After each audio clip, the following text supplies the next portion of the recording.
Okay, you guys heard that? Okay, so I thought we would start with a little bit of discussion because, well, let's start with a drop-in and then we'll move into some discussion. So let's just move into a posture to drop in for a moment.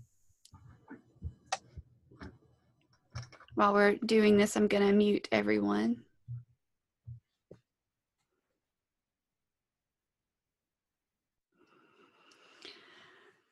Taking a deep breath if that's helpful for you.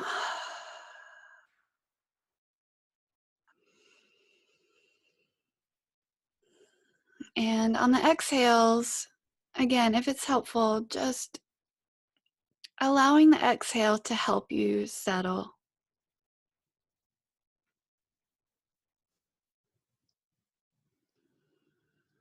So that on the exhale, maybe you feel some giving over, some softening of the body.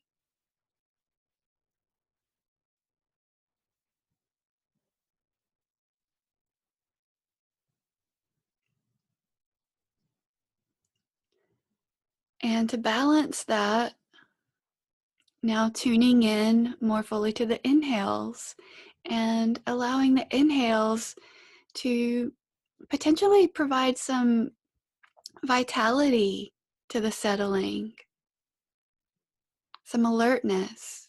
So just experimenting with that for a couple of breaths in silence.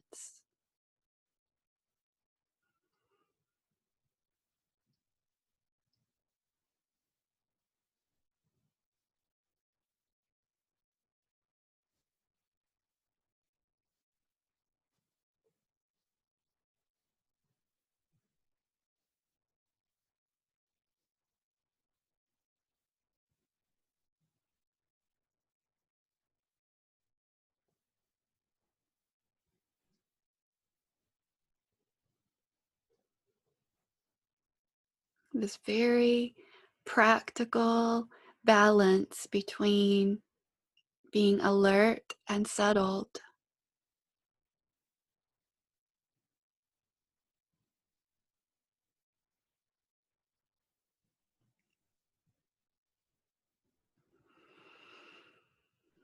Tuning in for a breath or two to sound.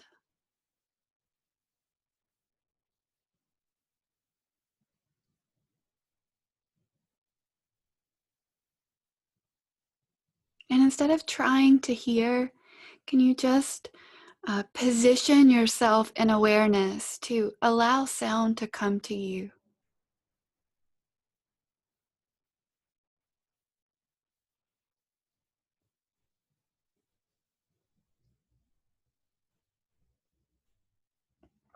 Tuning into the breath in the same way. Instead of clamoring for the breath or clamping down on the breath, can you settle back in awareness and let some evidence, some feeling of the breath just come to you?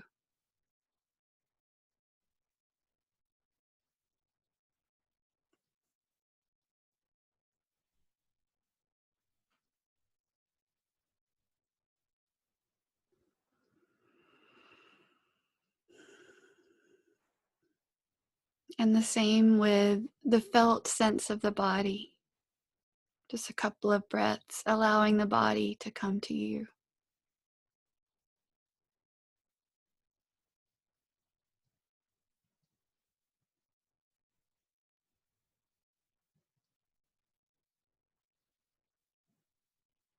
And in the spirit of metta, just for the last couple of breaths here, for this drop in, just opening to whatever comes to you and greeting it the best you can with a welcoming presence.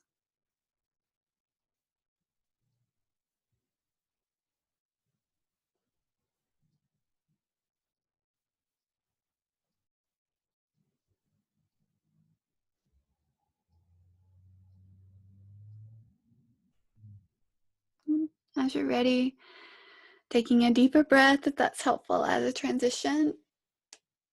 Bring some movement into the body if that would be helpful. Okay, so most of you have been here before, and so I hope that you've found some proficiency with your own mute button. You have the ability to unmute yourself. And so, because if I unmute everyone, it causes dissonance or a little bit of feedback on the recording. So from here, I'd like to open things up for some discussion. And it would be, I think the sound quality will be better if we mute and unmute ourselves for that, okay? So I do have some potential parameters for discussion, but I would be happy to hear just anything that would be helpful to you to air with the group. Last week, just as a brief recap, I began the video by talking about metta as like an orientation of mind, an inclination of mind. And then I talked about what stands in the way, what can stand in the way of metta, and in particular to ourselves, because last week we spent the whole session on metta for ourselves. So metta as an inclination of the mind, what stands in the way of metta, and metta as a practice that requires a lot of courage and honesty. Okay, so I'm curious, did anyone try practicing with yourself this week?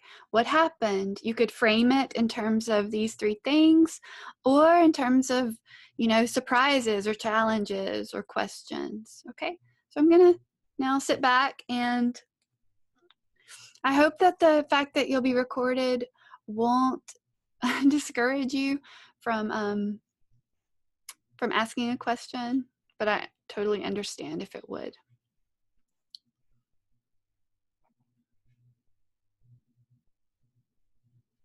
Okay, Sarah, can you unmute yourself? Or there we go. Great. So one of the things that was surprising to me, I do try to do metta practice, but I've been trying to do it more also spontaneously, I guess. Yeah, great. So when I feel overwhelmed or I feel like something awful's happening or whatever is the case, I try to like have compassion for myself. And that's actually a lot harder to do. So like the first time that I really did that, I was like a little bit, upset or frazzled. And I thought, okay, I'm gonna meet myself with kindness and compassion. And my first thought was, I don't have time for that. And I was almost like incredulous, like, I was time for that. I was thinking, oh my, like, how much time does it take to meet yourself with compassion? But it really was like, I have things to do, but it did kind of open up like a whole doorway of like, how do you, start treating yourself when you're not, I guess, in that mind frame, because, I don't know, I just stay fast paced and then the other thing that, and I don't know if this goes along too much with what you said, but last week you talked about friendliness, like being friendly. And that word has just different connotations for me because I can be very kind to myself, but I feel like giving myself friendliness is a whole nother, I don't know, I would not reserve that for myself necessarily. So I don't know, it was an interesting way to frame it and kind of, I don't know, brought up different feelings for me. So kind of my Good. I'll mute myself again.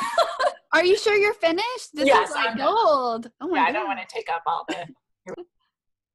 Okay, well, thank you so much, Sarah. That was very rich, very rich. Someone else? Anyone else want to, what happened with you guys this week? And I wanted you to know I can't see all of you. So if I'm not acknowledging, if you raised your physical hand and I can't see you, then you just need to unmute yourself on your own.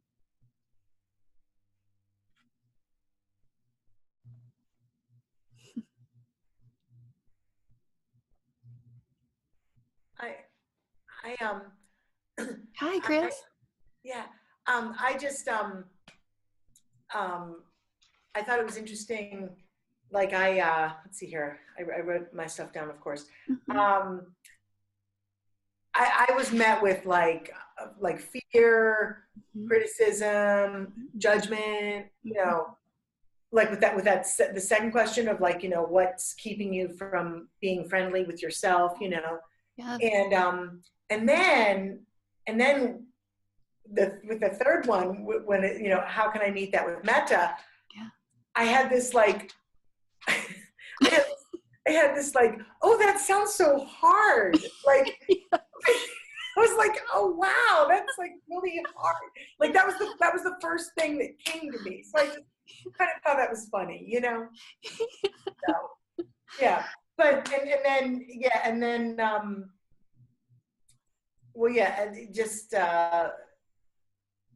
I mean just well and the first, I'm working backwards, but I mean the first thing was of course like how much less stressful, things could be if um, I would go easier on myself and Yeah. I'd be able to forgive myself and I'd beat myself up less, and it's like, and then it's like, oh, that sounds so hard, So, yeah. Oh, Chris, I'm so happy that you spoke up because I had forgotten about those questions for reflection. Yeah. Chris, could you read those 3 questions? Do you have the questions or just the answers? I'm sorry. I only have the answers. I Okay, well, always I wrote have down the questions, no, but no, no, but your answers gave me like a sense of reminding me of what the yeah. questions were. So, Yeah, the so first one was how would your life be better yes, if you yes.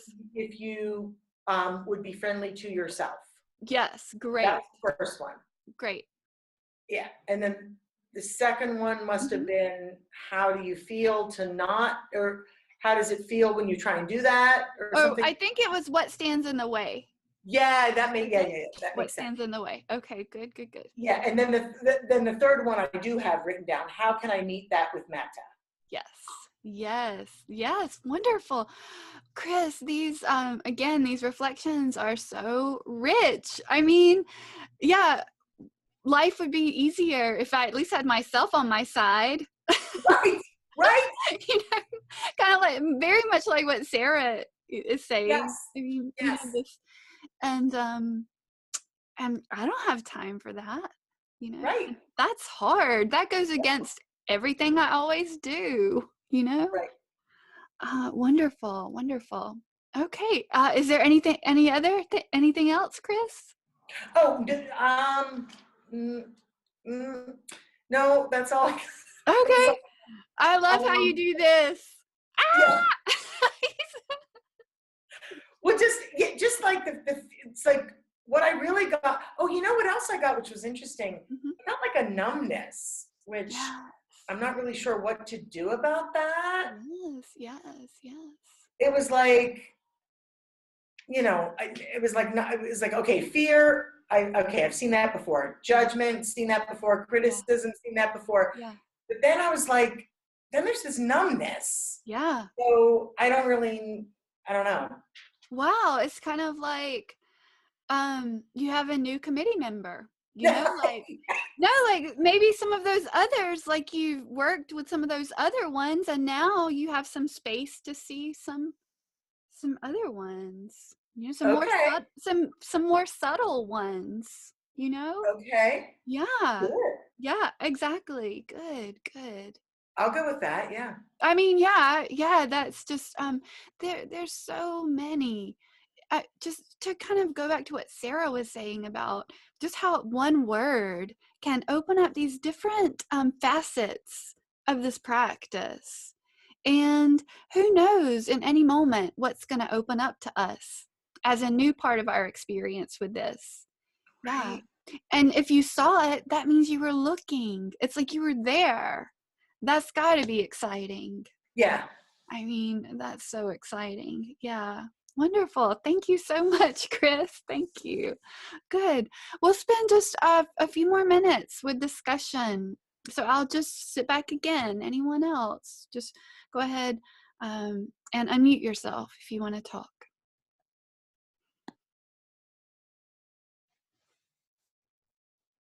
Okay, Carolyn. I was sitting here thinking, how easy it is to meditate with a group Yeah. and how hard it is to meditate by myself. Yes. And this time, like when we had the time in Lawrenceville, it was a commitment. So you felt like I felt like I enjoyed going, and I had an aim. And to do it for myself, and again, here I am beating myself, I don't prioritize it. And I don't know why that is, why something that would help me is so low in my priority. Yeah. Did you hear that same awareness in what Sarah said? That even when she remembers to do it, there's this kind of resistance, like, I don't have time for that. I mean, yeah. So I don't know that asking why, I don't know if we'll ever really know why we resist what is beneficial and healing for us. I don't know that any of us will ever really know why or need to, but instead we know how to do it. We know how to practice. Why we don't practice when we could, I don't know, but we do know how. We do know how. So, and I was telling you before we all got here that I'm so grateful for all of you showing up tonight. I feel displaced myself. I don't have a group. Even if I had a group, they wouldn't be you, but it's so helpful and encouraging to see and hear each other meet our lives in this way. Don't you think? Yes. It's very radical. It's very different. And so, also, Carolyn, I want to point out, I want to kind of be, in some ways, a voice of a reminder. Mindfulness is sometimes translated as remembering. And I'd like to point out that you drove into Lawrenceville for that group. You didn't live in Lawrenceville. You didn't walk to the group like I did. You drove in Pittsburgh traffic, no short distance, sometimes in inclement weather, to practice. And so it's, most of us are so much more habituated to beating ourselves up. I heard most of you have probably heard this before. We're like Velcro for the negative and Teflon for the positive. Anyone heard that? And and this is, an example of not seeing just an incredible, beautiful commitment, and instead inclining towards, why am I deficient here? Now that, just to be aware that, I forgot to practice again. That can be helpful. To beat ourselves up about it, not helpful. Just practice. You know how to practice. You know how. We know how. We just practice. Okay? Can I ask you a question? Yes, please. When you went away for a month, you could have gone away by yourself. Right. You didn't. Right. So, good point. Even though, what did they call that? Compassionate. There's a term for it where you don't make eye contact and you. Like custody of the eyes or something like that. I don't know. Whatever. Okay. But you don't make eye contact. You don't make eye contact. You don't talk with anybody, but you're in a room with everybody. Right. And so, why don't you just go off to a hotel somewhere by yourself? Well, you see what I'm saying? There's a difference when it's a group of people. But Carolyn, it's like you answered that question in the first sentence of your because I don't want to practice by myself in a hotel room. this practice from its inception 3,500 years ago involved the support of like-minded people. And so even though we're not, I wasn't talking to other people, we were seeing each other meet our lives in this way. Yeah. Just like you're saying. Yes. Good. Okay, well, we do need to move into our metta practice for tonight. And so if you haven't muted yourself, I think everyone's muted now. So all right. I have one quote that I want to preface our practice with tonight. It was a quote that I found on retreat, and I don't know if you've ever read a quote that seemed to reach into every aspect of your life. It's like, wow, that quote touches everything. And it's very short. It goes, "The fulfillment of kindness is also the end of romance." Okay, I'll say it again because I did a double take when I read it.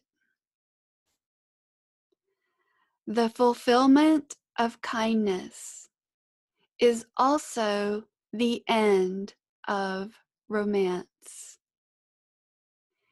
And so I'll just say a couple of things about what this meant to me out in real life and in meditation practice. In my meditation practice, there can very often be this voice, doesn't even have to be verbal. It can be this pull of things should be different than they are. And that is like my romantic idea of Deanna's meditation practice. Okay. So maybe you have your own idea about your romantic idea of your idealization of your own meditation practice, what it's supposed to look like in any moment. Now, out in life, I have a partner, I have coworkers, and I have romantic ideas about, I don't mean romantic like sexual, but I mean I have this romantic vision of what some of my coworkers should be like, especially as a mindfulness teacher. Shouldn't other mindfulness teachers know better? Okay, all right. Or romantic ideas about how my husband should be living his life. I mean, shouldn't he I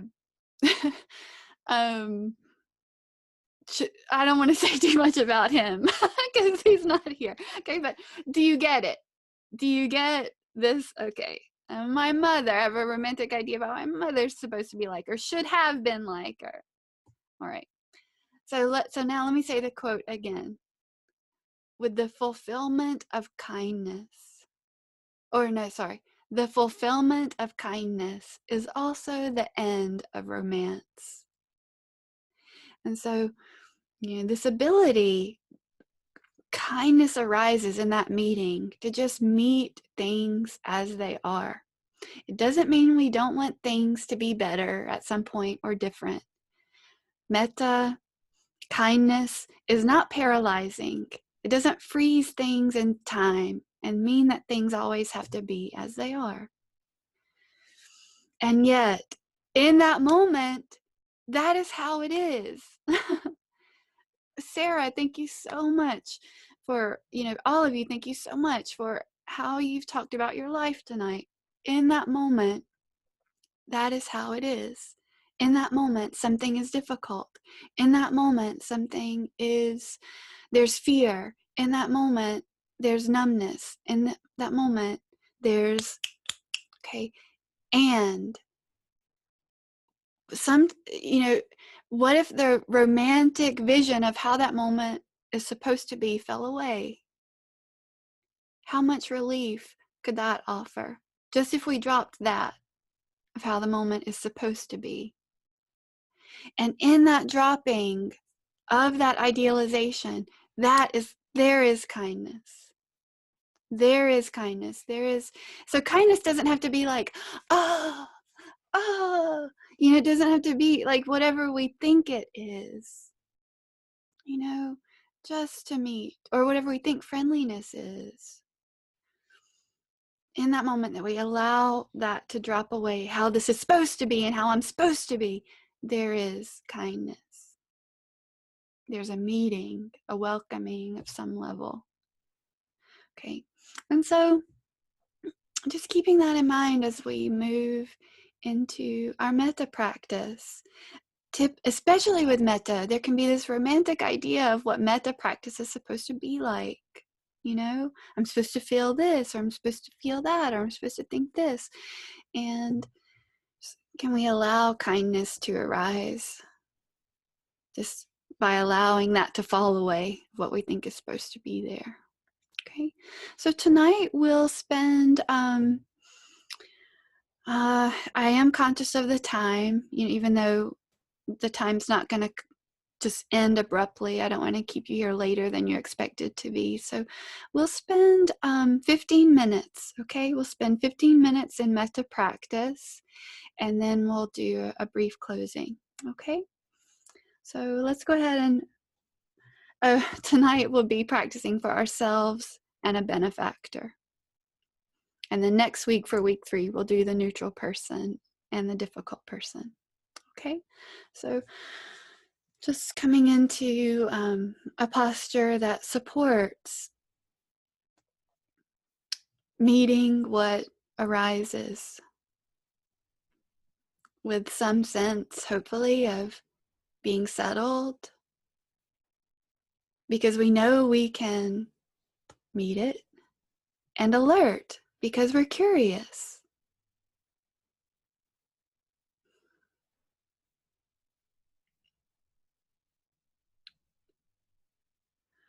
A deeper breath if that's helpful.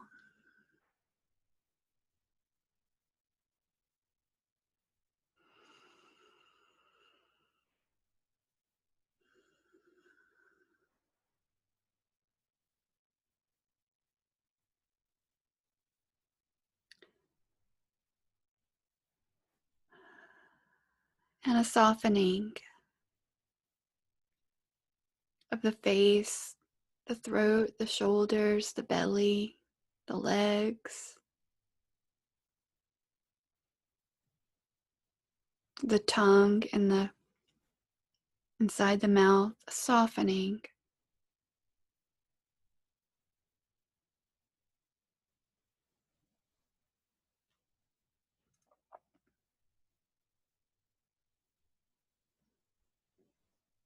And a broadening, if that's available to you, a softening and a broadening of awareness.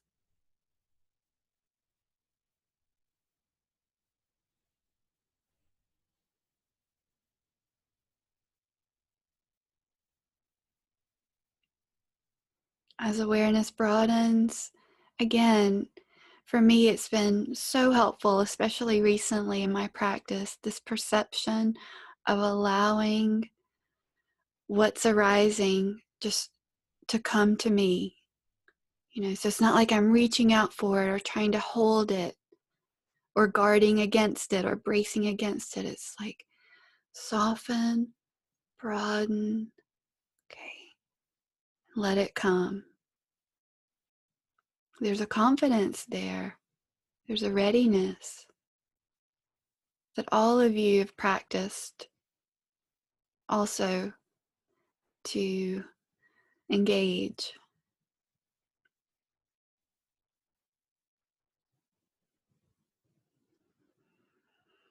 So I'm going to be quiet for a few breaths as you just open to your individual experience and allow it to come to you.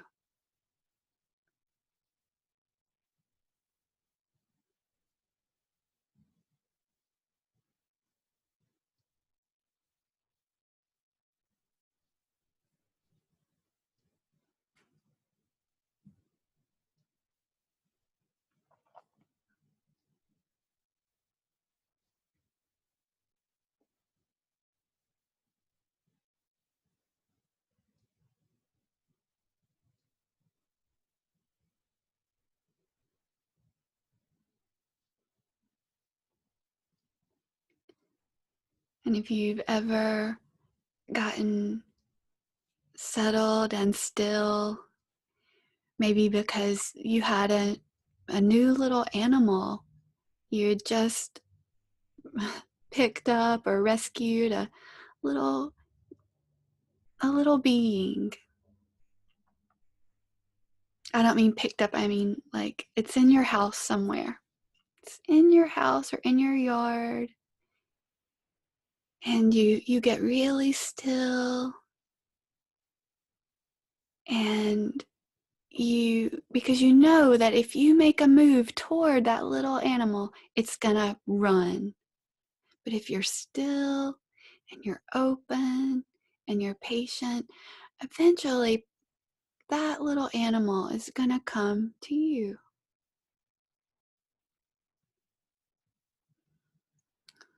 And so as we settle, the little animal that might come to you is, you don't deserve metta. That's the little animal in the form of a thought. You've gotten quiet, and now this part of your experience is presenting itself to you. And instead of, saying, that's not supposed to be here, I'm not supposed to have thoughts like that. No. This part of your experience has presented itself to you, and can you just hear it? And then you haven't latched onto it or pushed it away, and typically it'll just go on its own.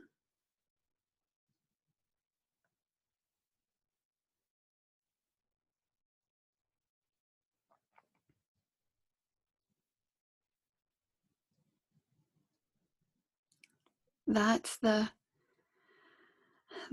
kind of what can be what's challenging and beautiful about this practice, is that we are still and quiet and welcoming, and we don't know what's going to arise. But it's part of us. It's part of us. Whatever's arising, it's part of our experience, it's part of our conditioning. And can we learn to just meet it?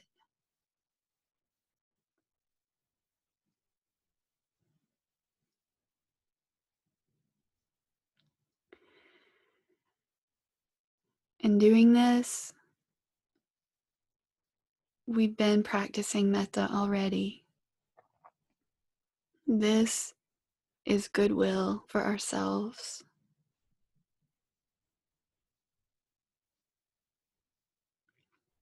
And it is also the end of romance about what's supposed to be in the mind, what thoughts we're supposed to have, what emotions we're supposed to have, what body we're supposed to have.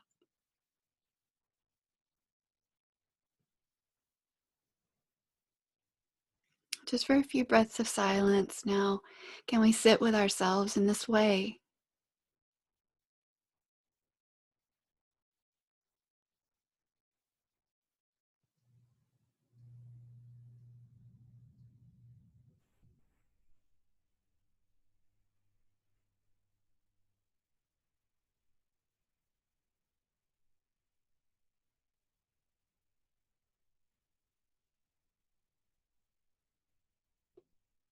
This can be done spontaneously throughout the day.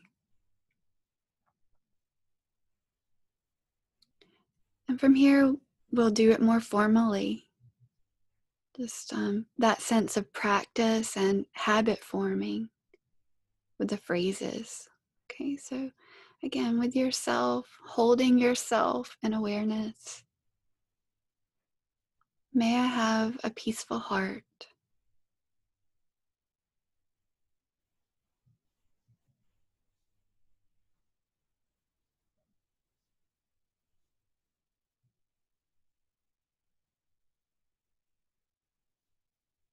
May I experience love and joy in my life.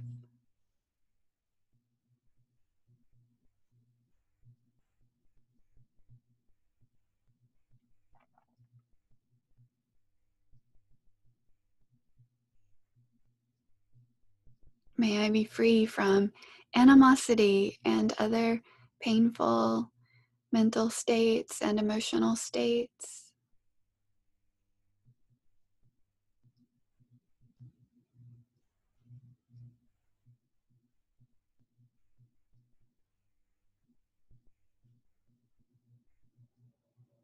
May I take care of my life with ease.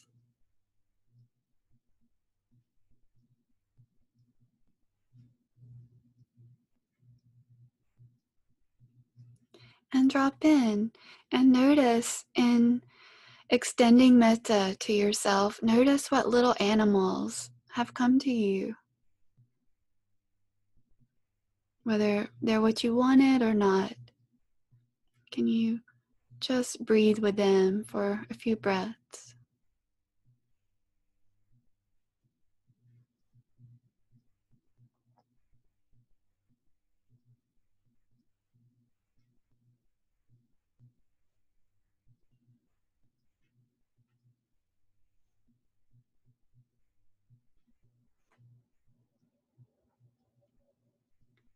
And then, as you're ready, bringing into your awareness someone or some being in your life that's beneficial to you.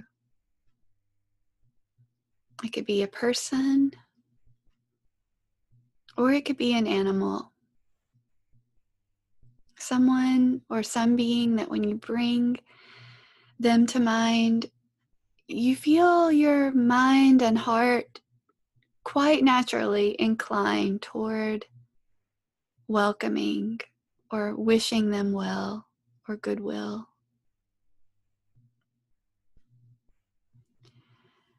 Maybe even with this person or being, there has been in life some romantic idea of them. So this might be really fun to play around with later, you know, how the fulfillment of kindness is the end of romance. Because in these moments of extending metta to them, we're just extending metta. There's no quid pro quo, there's no bargaining. It's just extending goodwill. And how does that benefit you? They can't feel it. You know, they don't know you're doing this. It's for you. So again, just holding this person or being in your mind's eye. Noticing how that feels in your system, in the breath and the mind and the body. Thoughts. And extending metta to them now with the phrases. May you have a peaceful heart.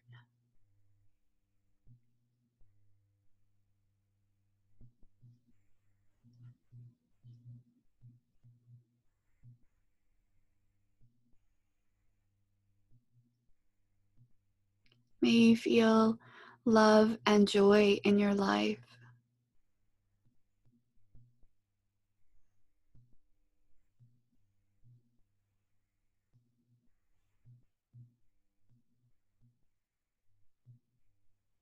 May you be free from animosity and other painful mental and emotional states.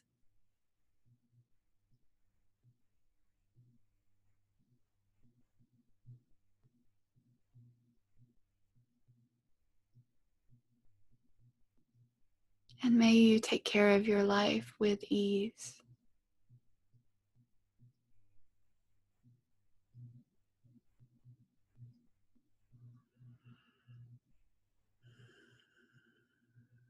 And again, dropping in to your own experience. What little animals have crept toward you, arisen in the mind or heart or body, body sensation, breath, what's happening for you? And just breathing with it.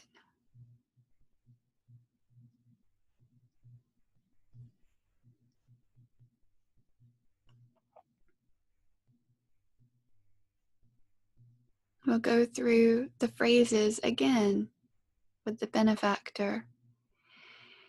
And allowing yourself as you go through this process to allow it to be different moment to moment. The first time we did it isn't a dress rehearsal for now. Each moment, allowing it to emerge as it will. Allowing it to come to you.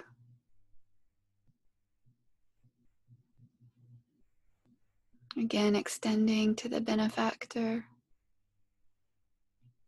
May you have a peaceful heart.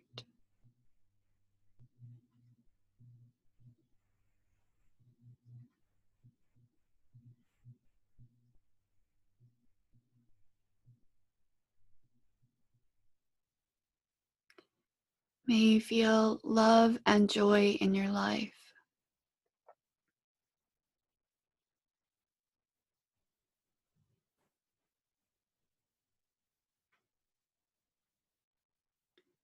May you be free from animosity and other painful mental and emotional states.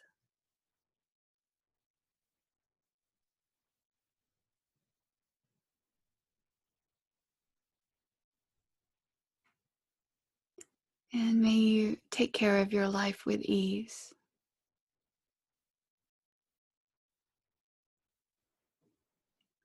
And again, just dropping in, allowing the benefactor to fade from awareness as the recipient of the metta, so that you can really sit for a few breaths, receiving your own experience fully.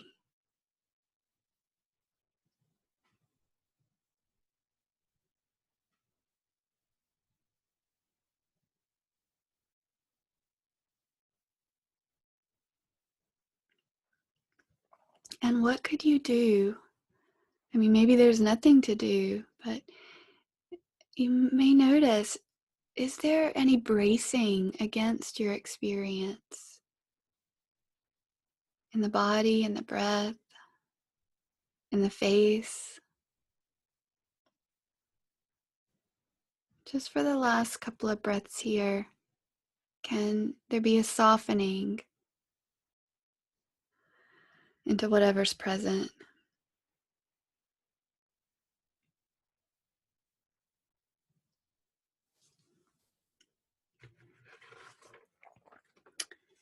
And I'll end the practice with a poem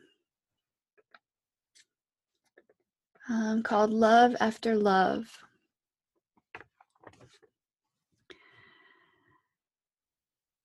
The time will come when, with elation, you will greet yourself arriving at your own door in your own mirror, and each will smile at the other's welcome and say, "Sit here, eat."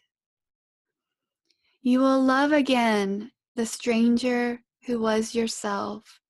Give wine, give bread, give back your heart to itself, to the stranger who has loved you all your life, whom you ignored for another, who knows you by heart. Take down the love letters from the bookshelf, the photographs, the desperate notes. Peel your own image from the mirror. Sit, feast on your life.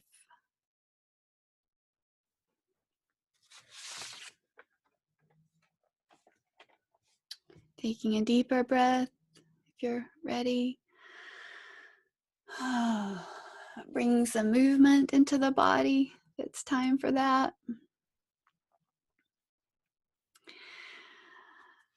Sit, feast on your life. We can do this right now. You know, you guys have been talking about, it occurs to me to do it. It occurs to me to do it.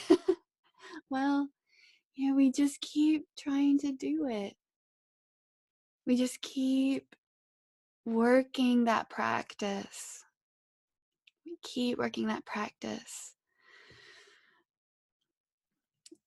That Nike slogan, just do it. We don't have to bargain with ourselves. We don't have to wait until we're a better person. We don't have to wait until we figured all this other stuff out. We can do it right now. We can do it right now. Maybe it won't feel the way we think it's supposed to. We can still try it. Okay. Well, that brings us to 9:50. Some of you might be sorry that I got a new subscription. Now I can go as long as I want. So anyway, so I'm going to unmute all of you. And, you know, we'll meet next week. We'll make time again for discussion. And I'll try to send an email with some reflection. But if I don't, because I'm going out of town tomorrow, use those questions that Chris had mentioned. Keep this about you. Even though we're extending metta to others, keep it focused also on this is for you. Okay. All right. Take care, everyone. Thank you. Bye. Thanks, team. Bye. Bye, everyone. It's so great to see you. I'll see you next week. Or Okay. maybe on YouTube. Thank Bye. you. Yes, you're welcome, Chris. Thanks, Deanna. You're welcome, Cynthia. You're so welcome. It's great to see you here. Great to be here.